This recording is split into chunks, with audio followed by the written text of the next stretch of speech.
is our very own Dan Casetta. Dan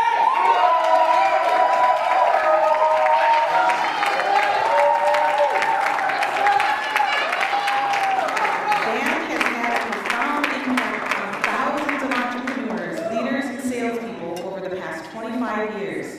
He became the most successful and influential field manager in the 70-year history of the Cutco Vector Marketing Sales Organization, where he has mentored top sales reps, managers, and executives from across much of the country, teaching skills like selling, leadership, financial well-being, and personal development to the company's top talent.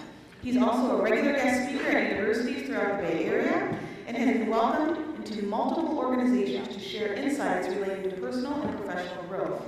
Dan enjoys giving back to his communities, and his passion is in adding value to the world and leaving positive ripples everywhere.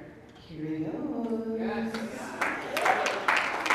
The title of this chat challenge today is The Power of One Life. Welcome, Dan Casetta.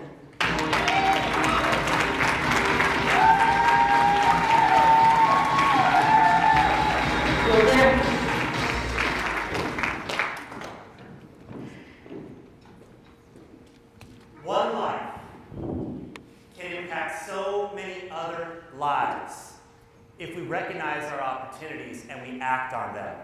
We are all in this room today because of one life, one man, Tim Rode. Tim had already become successful.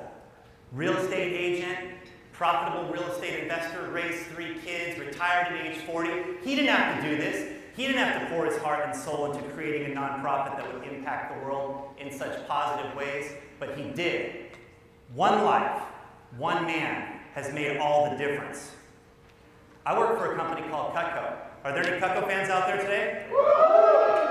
All right. Well, there are literally legions of successful entrepreneurs and business leaders who credit Cutco as having provided them with the foundation for building a great life. People you know, like John Broman and Kathy Kristen and Brother James and Hal Elrod. Yes, through selling knives, the company truly is changing lives. But it almost didn't happen. In 1984, some genius at the parent company, Alcoa, decided there was no future for their Cutco sales subsidiary. The company was to be sold, the assets liquidated, and the factory closed. But one man decided that was not going to happen. His name was Eric Lane, and he led a group of families who performed a highly leveraged buyout. They risked everything in their lives to buy the company from Alcoa. They almost didn't make it. There were several years of struggle, but after a few years, they started growing year over year into the successful and impactful organization that they are today. One life, one man, Eric Lane, made all the difference. When I was a little boy, we were in the midst of the Cold War, and the threat of nuclear holocaust literally gripped the nation. In 1986, the 2 most important world leaders got together to try to find a way to move us away from this threat. It was Mikhail Gorbachev of the Soviet Union and President Ronald Reagan. It was this very day, October 12th, in Iceland. Picture the scene.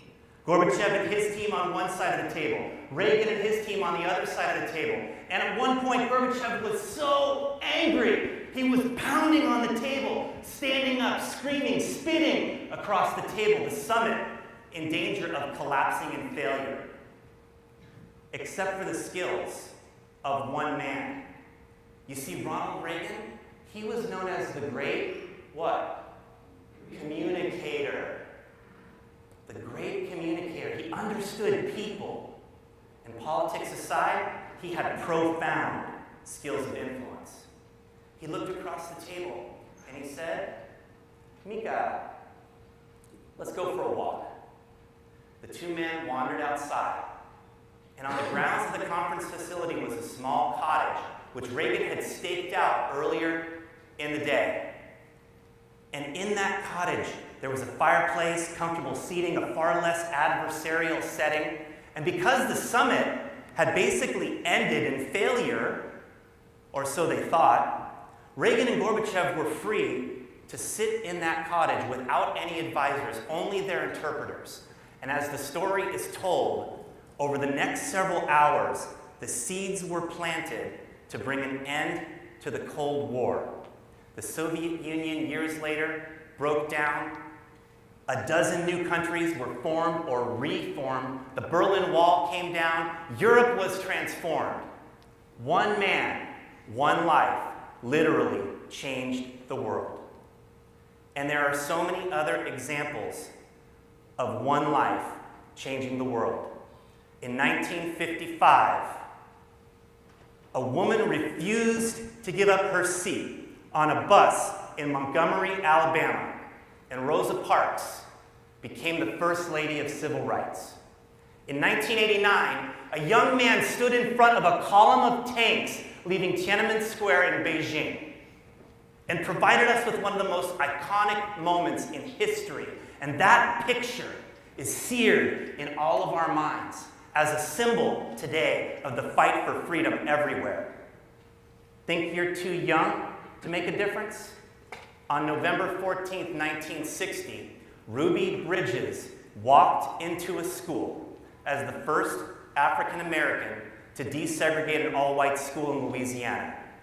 Led by federal marshals through a crowd that was jeering and throwing stuff, she walked in those doors with complete courage and composure. It was first grade, and she was only 6 years old. What every single one of these people had in common was that they believed in something that was bigger than themselves, and they had the courage to act on that belief. And when I think of one life that can change the world, I think of every single person in this room tonight. And if you're wondering what you can do, you can cultivate an unshakable character for doing what's right. You can stand up for what you believe in, even in the face of fear. And you can take action, do something, anything, to make a difference.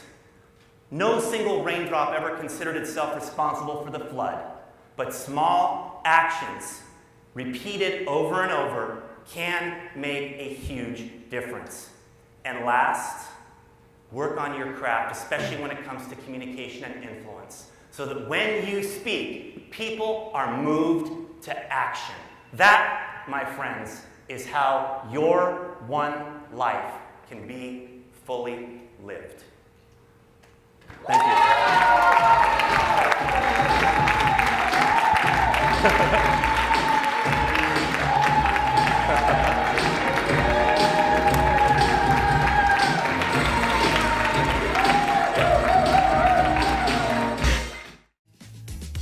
One life fully